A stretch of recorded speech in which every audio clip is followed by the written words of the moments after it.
Good Lord. Albert? Yes, Mr. Beresford? Do we by chance have any scissors? Scissors? A two-bladed instrument with handles at one end. Works by leverage. Pivots in the middle. Jolly useful for cutting paper and things. Oh. Thank you, Albert. My pleasure, Gov. Mrs. Beresford not going to be with us today? Oh, yes, but she said she had an important appointment first. Ah. Something the matter? You're not cutting through the feature page, are you, Gov? Oh, I don't think so. Oh, good, because there's an article on the rat. I didn't know you were interested in animals. It's a film. Starring Ivor Novello. Oh, I see. They're going to make a sequel, The Triumph of the Rat. Fascinating. You like Ivor Novello, do you? He's highly talented. Yes, well, I really must try and see him. Oh, you won't be disappointed, sir. Anyone at home? Tuppence! I say. Oh, Mrs. Beresford, what a chick tit for. I didn't think you'd notice. You mean you hoped we wouldn't? So that was your important appointment, was it? Yes, I know it's wild and extravagant of me, but I found this new little place in South Molton Street and I just couldn't resist. South Molton Street? That's a bit pricey, isn't it? Been busy without me? Have we, Albert? Oh, quiet as the grave, miss. Oh, dear. Catching up with the news? Sort of. I think you'll find page 17 is the one you're after. Oh, thanks, Gov. Mrs. Beresford and I are going out for some lunch now, Albert. So, if anyone comes with a problem for Blunt's brilliant detectives that simply won't wait, you'll find us at, The Ritz? Try again. That nice little place in Soho. Our local ABC shop. Oh. How else are we going to afford that splendid new hat? Bye, Albert.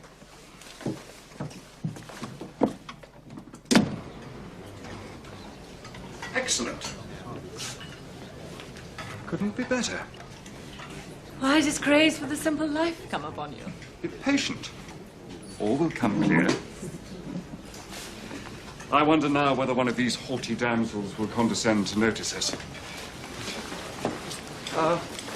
Excuse me. Splendid. She drifts this way. Doubtless her subconscious mind is seething with such matters as ham and eggs and pots of richly brewed tea. Yes? Pork chop, Brussels sprouts, garden peas, please, miss. Oh, and some fried potatoes. A large coffee and a roll and butter. And a plate of tongue. Plate of tongue, chop and fried, 2 veg, large coffee, R&B. No, this gentleman will just have a cheesecake and a large glass of milk. Oh. Cheesecake, glass of milk, anything else? Well, No, thank you. that was completely uncalled for. Not at all. But I hate milk. The cheesecakes are always so yellow and bilious looking. Ugh. If you're going to be simple, you might as well do it properly. Jolly good stuff, cold tongue. Now then, Tommy, what's this really all about? I'm not sure I want to tell you. Shall I call her back and order rice pudding instead? No. Cheesecakes are perfect, thank you. All right. Well, first of all, and speaking in a strictly unofficial capacity, business isn't too brisk at the moment. In fact, it just about doesn't exist. Yes, that's the problem in a nutshell. But I have applied my mind to it. The solution is simple, and I venture to say quite brilliant. I'm on tenterhooks. If business won't come to us, we must go to business. Sort of Mohammed in the mountain. What an original thought. Tommy. Which brings me to the point. The Sunningdale mystery. Ah, the Sunningdale mystery. Now, this is a portrait of Captain Anthony Cecil, as it appeared in the Daily Leader. You know, I wonder someone doesn't sue these newspapers sometimes. I mean, look at that photograph. It's so blurry. I mean, you can see it's a man, and that's just about all. That's feminine vanity. Oh, rubbish. Sound common sense. Be that as it may. When I said the Sunningdale mystery, I should have said the so-called Sunningdale mystery. An enigma to the police, perhaps, but not to the intelligent mind. Meaning you've solved it already? No, not exactly. Bite of tongue. Cheesecake. Glass of milk. Well, go on. Suddenly, I don't feel very hungry. No, I mean Captain Cecil. Oh, I see. Well, it was about 3 weeks ago that the gruesome discovery was made.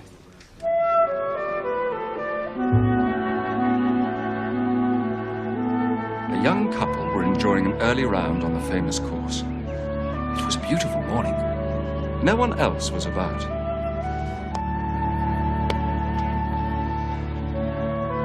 Oh, Lord. Don't worry, sir.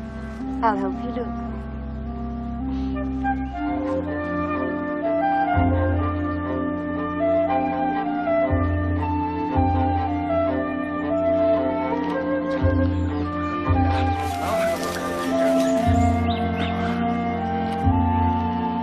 They separated.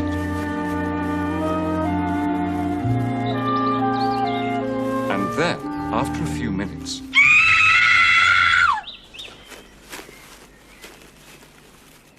Even before the police arrived, they knew it was Captain Cecil. He was a well-known figure on the links and always wore a golf jacket of a particular shade of blue. Captain Cecil was often seen out on the course in the early morning practicing. At first, it was thought he'd had a heart attack. But he hadn't. A doctor's examination revealed the significant fact that he'd been murdered. Stabbed to the heart by a woman's hatpin. He was also found to have been dead for at least 18 hours. Meaning he must have been killed the previous afternoon. Precisely. Darling, it's rude to talk with your mouth full. Sorry. Anyway, that put an entirely different complexion on the matter. Well, obviously. Now, who was the last person to see Captain Cecil alive? Well, apart from the murderer, that is. His close friend and business partner, Mr. Wilfred Hollerby, of the Porcupine Assurance Company. What had happened was this. Cecil and Hollerby were enjoying a last round of golf. Cecil seemed in good spirits and was in excellent form. Piece of luck there, old boy.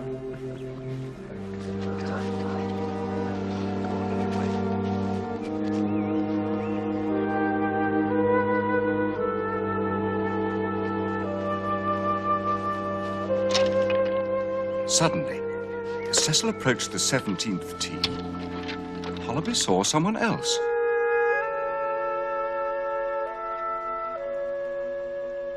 A woman appeared. There's a public footpath that crosses the course. She must have used it. She was very tall and dressed in brown. Hollerby was astonished to see Cecil and the woman talking together.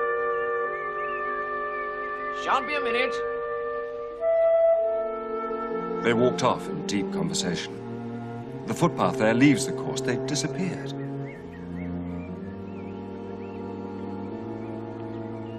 Two other players were coming up the course.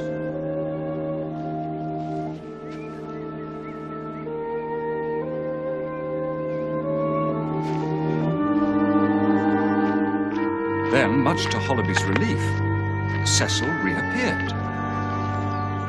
Are you all right? Yes, of course.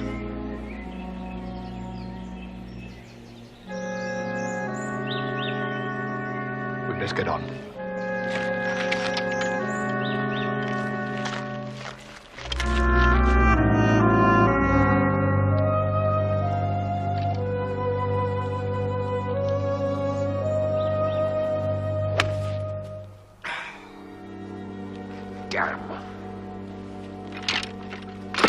But clearly, Cecil wasn't all right. Not only did he foozle his drive badly, but he also seemed worried, on edge. His golf was atrocious. Evidently, something had happened to put him completely off his game.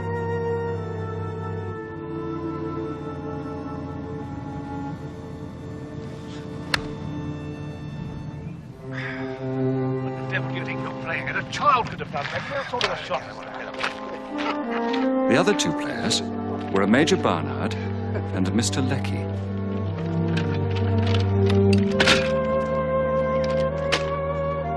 They were preparing to play off the 17th tee when they noticed something strange happening in front of them on the fairway. What do you think is going on over there? Strange, isn't it?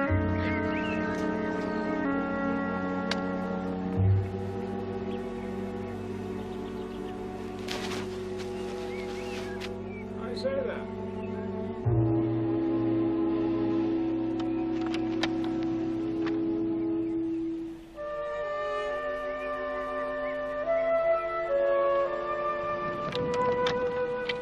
What on earth's got into Cecil? I'm impressed if I can say. Never seen him play so badly. You Leckie? Never. Is he not feeling well? He seemed fine when we started. There was a woman. Caught a glimpse of her. A tall creature dressed in brown. She seemed to be waiting for him. They went off together. What was it she wanted? I wish I knew. And as far as we can tell, they were the last people to see Captain Cecil alive. Gosh.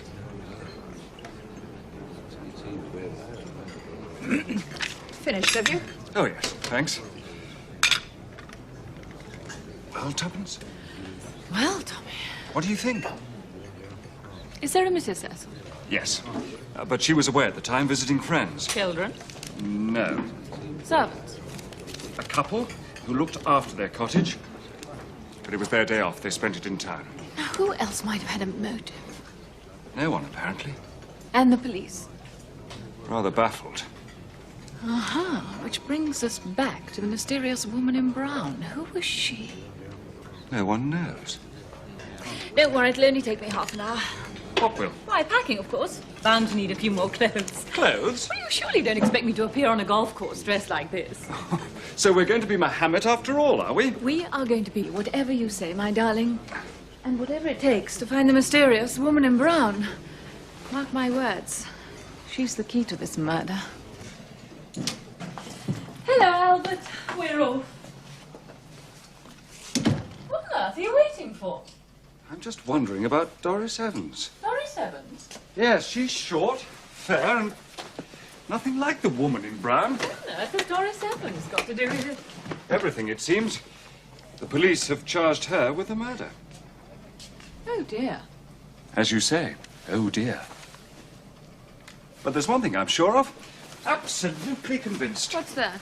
That you won't finish packing in anything like half an hour.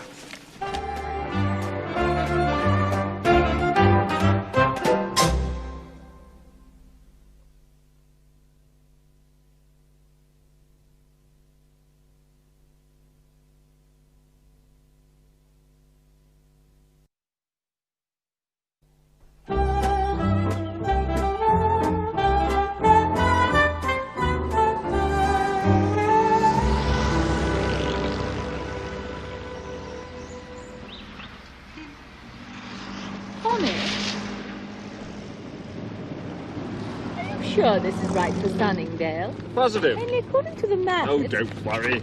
It's my own way. Nicer drive, less traffic. Always used it in the old days. Old days? Before we met. Often used to come down here to play. Poor Tommy. Quite poor. Have I caused you to give up lots of things? Nothing that I miss. Truly? Truly. You'd say, wouldn't you? You know I would. Besides, think of all the lovely things that I've gained.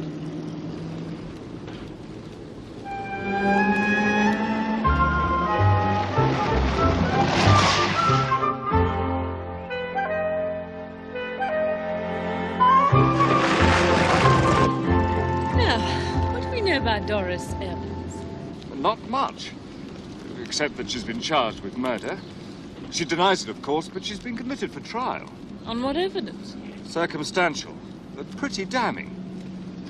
You see, when Cecil's body was examined, they found a strand of fair hair caught in his fingers. To twisted around one of the buttons of his coat were a few threads of flame-coloured wool. There wasn't much to go on, but the police were pretty thorough in their search. Diligent inquiries led them to the railway station.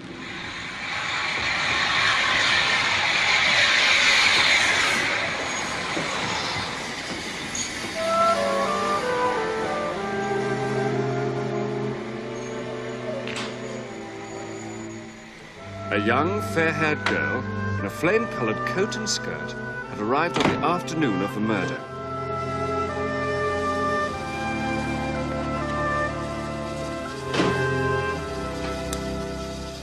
Excuse me. Could you tell me where I can find Captain Anthony Cecil's house? Captain Cecil's? Yes, miss. It's about half a mile down the road. A cottage on the left. Lays back a bit. You can't miss it. Thank you. But 2 hours later, the girl appeared at the station again. Her hat was awry and her hair badly tousled. She seemed in a state of great agitation. She kept looking over her shoulder as if she was afraid of something or someone. Please. How soon is the next train back to town? With this slender evidence to go on, they managed to track her down.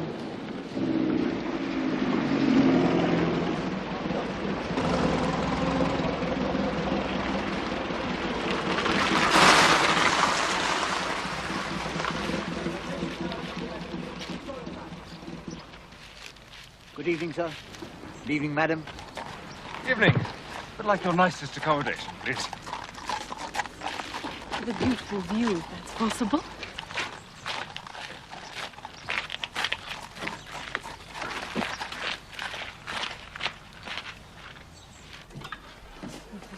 I think we can do you, madam. Ah, yes, what luck. The Jolly Huntsman suite just happens to be available. The Jolly Huntsman, eh? How appropriate. You, hello. If you wouldn't mind signing, sir. Certainly. By the way, are we being Blunt or Beresford today? I have no idea. What do you think? I don't know. You choose. Oh, no, you. Tricky. Yes. How about both? Good idea.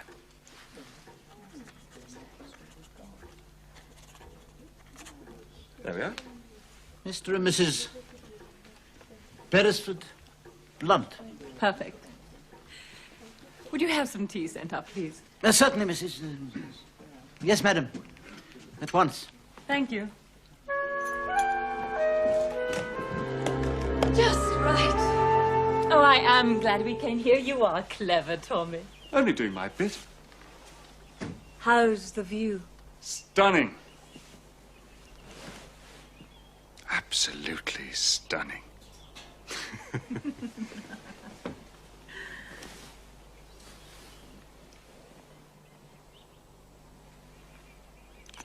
Darling, Mm-hmm. what was Doris Evans' story? Oh, you really want to hear it? Of course. I mean, now? Well, how else am I going to get a feel for the case? Well, won't it wait? Oh, please. Ah. Well, all right. Doris has always stuck to her original statement. Yes? Even under the closest questioning, it's never varied. Hmm? Tuppence, are you listening? Of course. Oh, got it.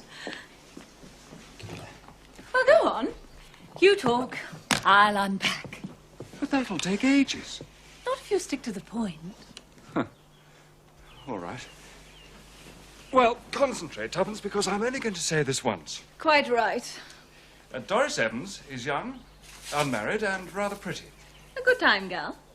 Oh, no, far from it. She's a typist by profession. Oh, very respectable. Quite so. Which makes what happened all the more inexplicable. One evening, about a month ago, she went to the cinema. By herself? Yes. What was the film? I don't know. Pity. Is it relevant? Might have been. Well, whatever the film was, she went to the flicks.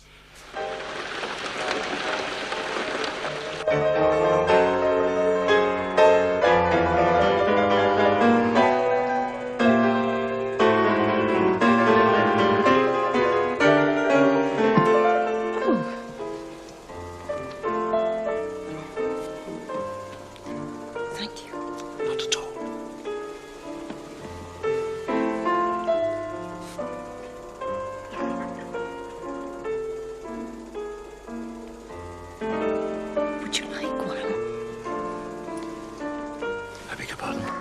He didn't fall out.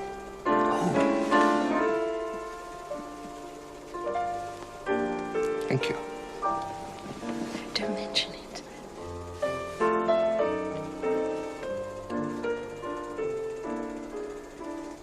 And that was all. Until the program had ended.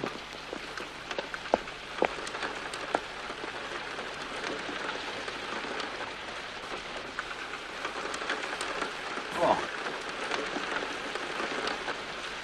Hello. Hello. Horrid, isn't it? Yes. Go on, dear. Might I offer you any assistance? Not unless you can make it stop. I'm afraid that's beyond me. However, in which direction are you going? That way. So am I. Well, the least I can do is to prevent you from getting drowned. I should probably catch my death. My name is Cecil. Anthony Cecil. I'm Doris Evans.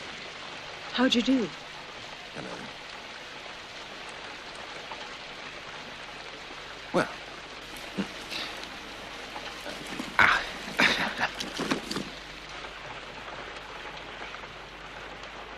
Miss Evans. Thank you. He seemed a perfect gentleman. So when he suggested a visit to a tea shop before catching her bus, Doris was happy to agree.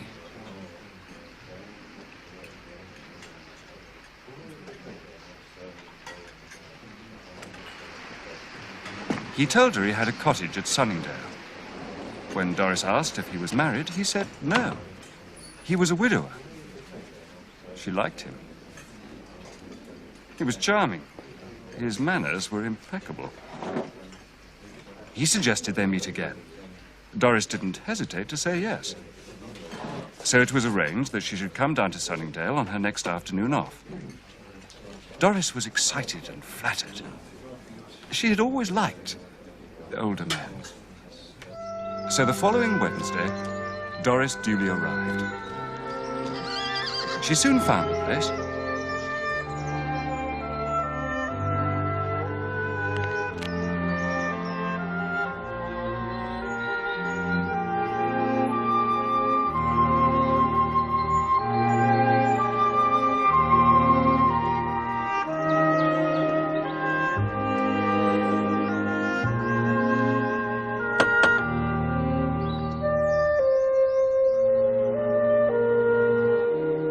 But the visit turned out quite differently from what she'd expected. Hello. Oh, it's you. Weren't you expecting me? Yes, of course. You'd better come in.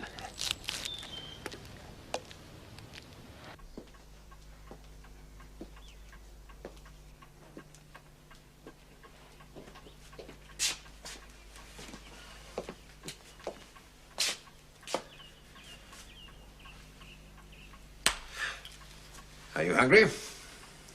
Yes. Well, let's eat. Is anything wrong? Oh, nothing. What? Is there somewhere I could put my coat? Oh. Anywhere will do.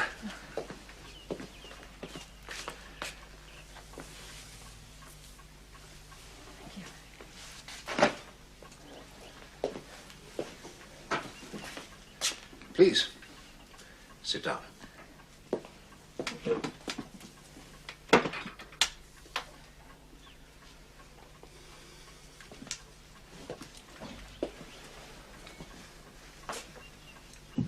It's a bit remote here. Yes. It's the servants' day off. Oh. So we are quite alone.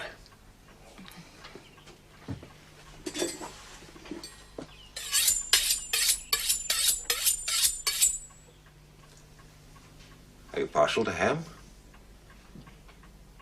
Sometimes. Good. Very good.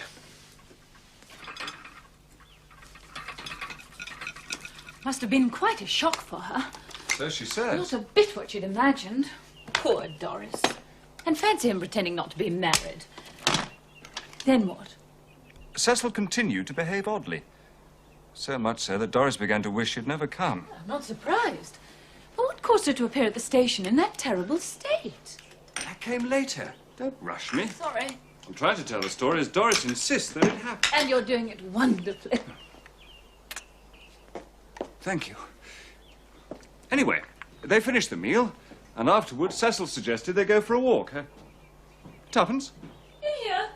What on earth are you doing? Arranging my things. Need a hand? Of course not. You think I'm a baby? Well, go on. Are you sure you can hear me? What? Oh, look, I'm not deaf. Look, darling. You stay where you are and keep talking. I'm taking in every word. Now then, Captain Cecil suggested they went for a walk. They left the cottage and took the path at the back. It leads directly to the golf course. Cecil had lapsed into silence. He strode ahead quickly.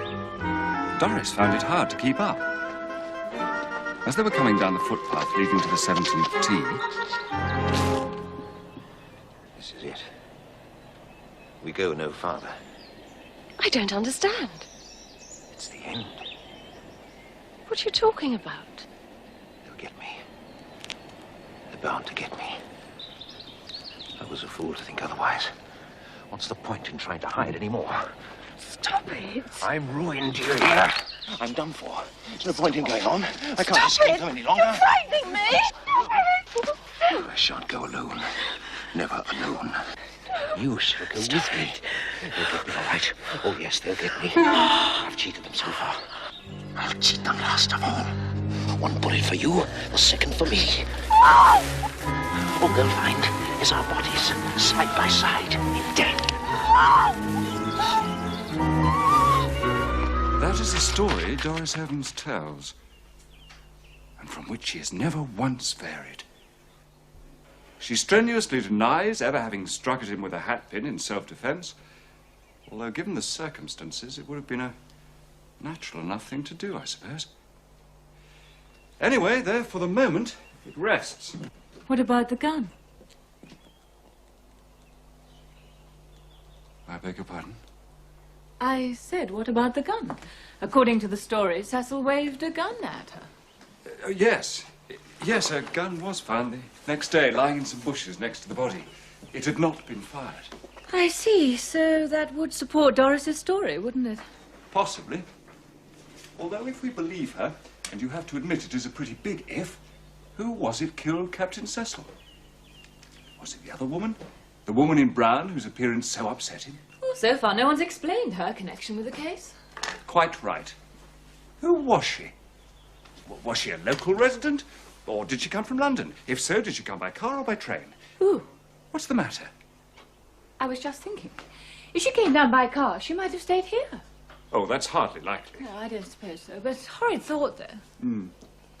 One thing is certain. She couldn't have been Doris Evans because Doris is short and fair and was only just arriving at the station. The wife? Cecil's wife? Mrs. Cecil's a short woman, too. Besides, Hollerby knew her well, remember? He'd have recognized her the moment she appeared on the course. Although one further piece of evidence has come to light. The Porcupine Assurance Company? Hollerby and Cecil's business. It's in liquidation. The accounts reveal that for years there has been the most daring misappropriation of funds. Embezzlement? Precisely. Neither Hollerby nor his son had any idea what was going on. His son? Yes, Hollerby's son is in the business too. Now, apparently they're practically ruined. I see. So the case stands like this. Captain Cecil was on the verge of discovery and ruin. Suicide would seem a natural way out. A man doesn't stab himself with a hatpin. I know. That's what's so baffling. I keep coming back to the woman in brown. Do you think she killed him? I don't know. One thing I'm certain of, she didn't do it. Doris Evans? What makes you so sure? Well, look at her. She's got bobbed hair. Only one woman in 20 uses hat pins nowadays, long hair or short. Hats fit tight. They pull on. Hadn't you noticed? Perhaps she had one by her. My dear boy, we don't keep them as heirlooms. What on earth would she have brought a hat pin down to Sunningdale for?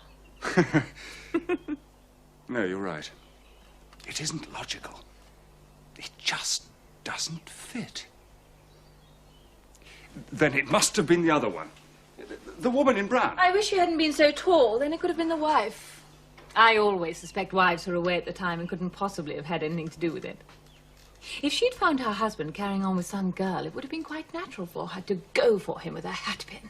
I shall have to be careful, I see. Just a joke. Good heavens.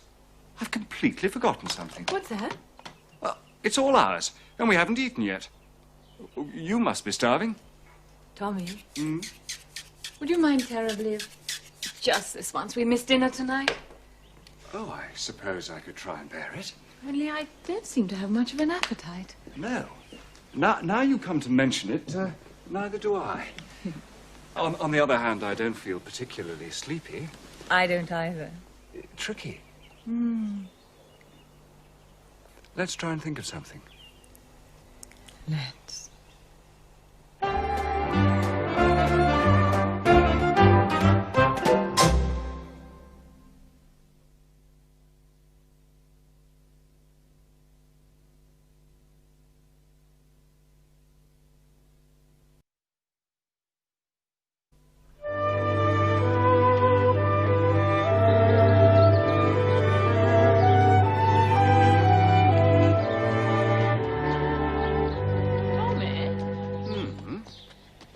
Man was Captain Cecil, really. Have we any idea? I look respectable. Outwardly. Fellow of the community, all that sort of thing. That's what makes it so odd. Murders are not business. No, I don't mean the murder. Anyone's capable of that. Even you and I. No, I mean the stuff with Doris Evans. That's what puzzles me. Picking her up like that. Why should he do it? Why should she do it? Perhaps he led a secret life. The original whited sepulchre. No, I don't think so. I wonder what the Cecils were really like. What do people say about them? As far as I can make out, they were very popular. Local committees, good works. Were they happy? Supposedly devoted to each other. He's an ex-soldier, you know. Good regiment. Came into a fair bit of money and retired early. They came down here, and he went into this insurance business with the Hollabys. The Porcupine Assurance Company. He was the last man in the world, apparently, whom anyone would have suspected of being an embezzler. Like you said, it just doesn't fit. Come on, Bess. Come on. Not hungry, darling? Well, tuck in. Is it absolutely certain Cecil was the crook? Who else could have embezzled the money? Why, the Hollabys. But they say they're ruined. Oh, they say. Perhaps they've hidden it all away in a bank under some other name. Oh, tuppence, Oh, really? somewhere, anyway. Look, suppose they'd been speculating with the money all the time and Cecil didn't know. Suppose they lost it all. What? Well, it happens. It would have been jolly convenient for them that Cecil died when he did. So you're accusing this respectable gentleman of murdering his close friend and business partner? Why not? Because, my darling wife, you seem to forget that Cecil parted from Hollaby in full view of Barnard and Lecky. And then Hollaby spent the rest of the evening entertaining friends at home. Bother. Bother indeed. Anyway, there's the hatpin. Oh, nuts to the hatpin. You seem to think the hatpin points quite inevitably to the crime being committed by a woman. Doesn't it? No. You men are impossible. You're notoriously old-fashioned, simply no imagination. Oh, I see. It takes ages to rid you of silly, preconceived ideas. For example? For example, hatpins and hairpins being associated with the female sex are always called women's weapons. Well, it seems quite logical to me. But so unimaginative. Why, I haven't used a hatpin or a hairpin for the last 4 years. No, that's true. Then you think... It was a man that killed Cecil. The hatpin was used to make it seem like a woman's crime. Tommy, you're a golfer. You know the Sunningdale course. You've been there lots of times. Well, not as a detective searching for clues, but as an ordinary member playing a... Round. Tuppence, are you saying? You know what's liable to put a man off his game? Darling, aren't you going to finish your breakfast? Oh, no, I haven't got time.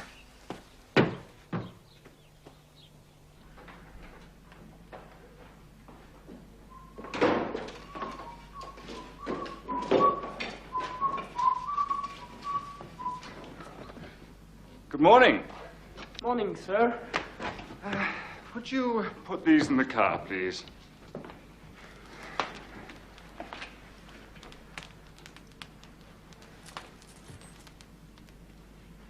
Thank you, sir.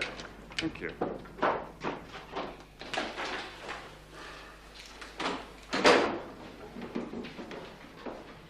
Sorry I kept you. Oh, don't worry. It was worth it. I suppose I ought to have a set of clubs. No one will notice.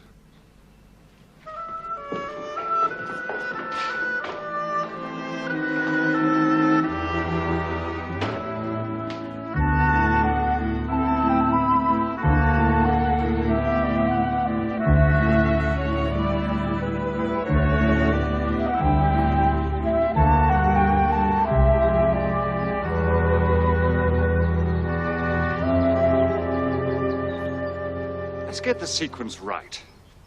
We're Barnard and Lecky, playing up towards the 16th green. Hollerby and Cecil are up there. You can clearly make out Cecil's bright blue golf jacket. Now, what exactly do we see?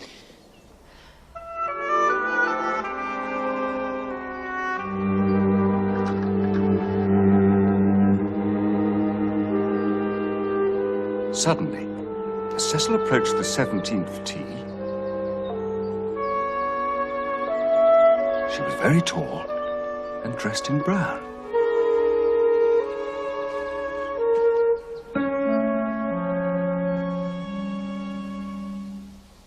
Something's wrong. Why didn't they see her before? Who? Barnard and Lecky? She hadn't crossed over from the ladies' course, they'd have noticed. And it's strange they didn't see her on the footpath before. Wait a minute. Come on.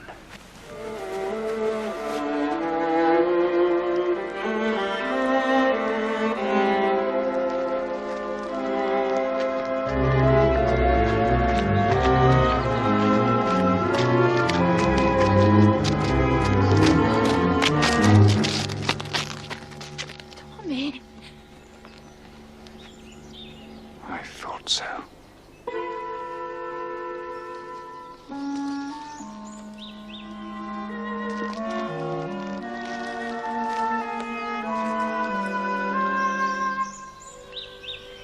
Very good.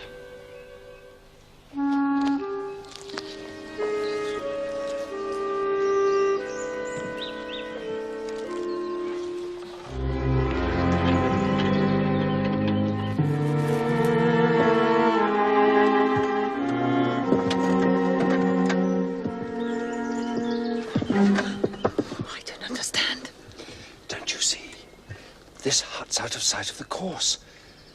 Anyone could wait here until the right moment came, and then appear, just as she did. Yes. Perfect. What for? For someone to change their appearance.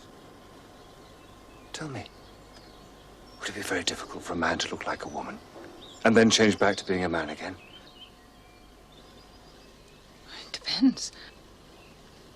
It would only need to look real from a distance. I can see it, Tuppence.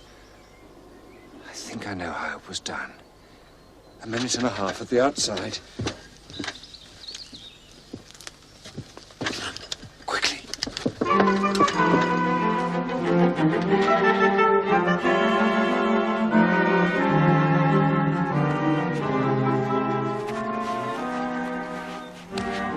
That's what Hollaby saw. Not a woman in brown, but a man dressed as a woman. That's why she was so tall. She and Cecil went off. They disappeared, and that's when it happened. The murder? We could leave a body over there and it'd be pretty certain to lie hidden till morning. But surely someone would have heard. Heard what? Death must have been instantaneous. I've seen men like that die in the war. They don't cry or call out. Just a gurgle or a moan. A funny little cough.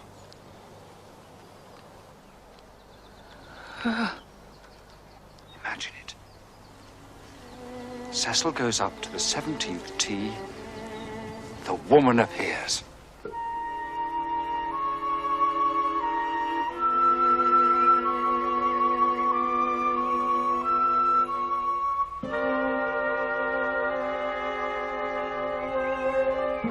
Shan't be a minute.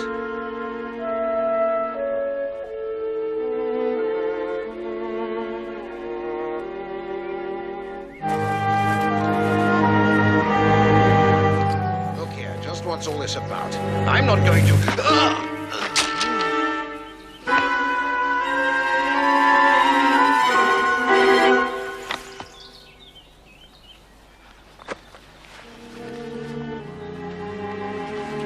The murderer then takes the blue jacket off the body and returns to the hut to get rid of the disguise. From this point on, Barnard and Lecky never see Cecil's face. Only the blue jacket they know so well. They never doubt that it's Cecil. But he doesn't play Cecil's brand of golf. They all say he played like a different man. Well, of course he did. He was a different man. It wasn't Cecil who picked Doris Evans up at the cinema and invited her down here. It wasn't Cecil who brought her onto the course and scared the life out of her. It was a man calling himself Cecil. Doris Evans wasn't arrested until a fortnight later. She never saw the body. If she had, she'd have immediately destroyed a carefully laid plot. It was all a blind. The strands of fair hair and the threads from her coat, remember? She was lured down here deliberately and cunningly framed. It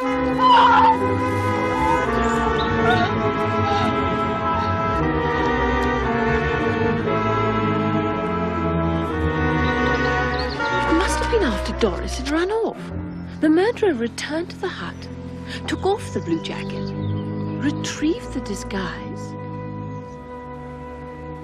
and went to put the blue jacket back on Cecil's dead body.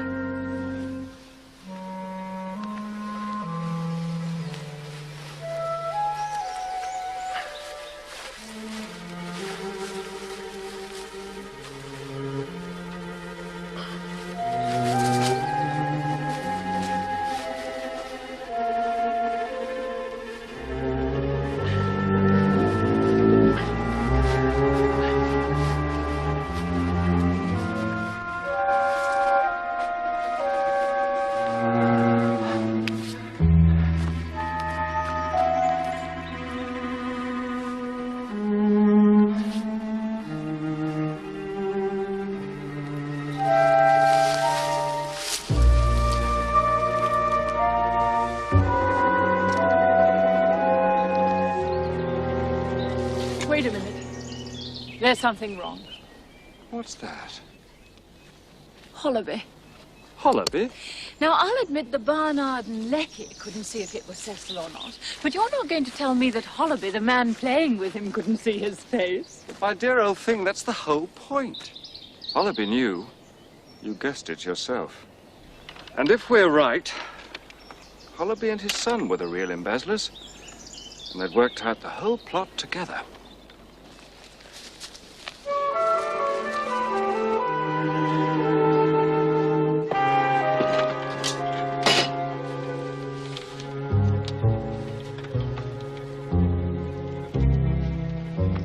The woman in brown was Hollaby Jr.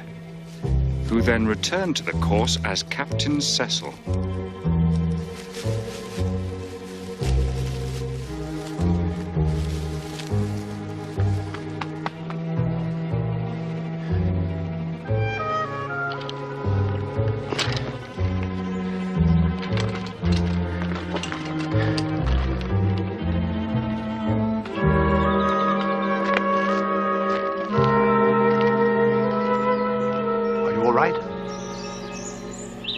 Yes, of course.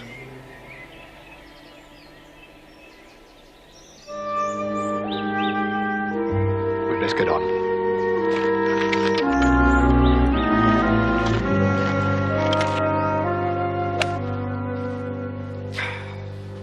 Damn.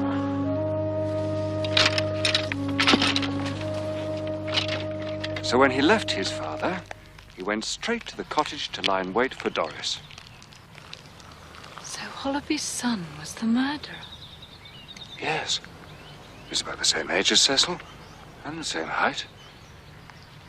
He knew the cottage would be empty, and was in a perfect position to get an impression of the key. He never appeared at the inquest either. Why should he?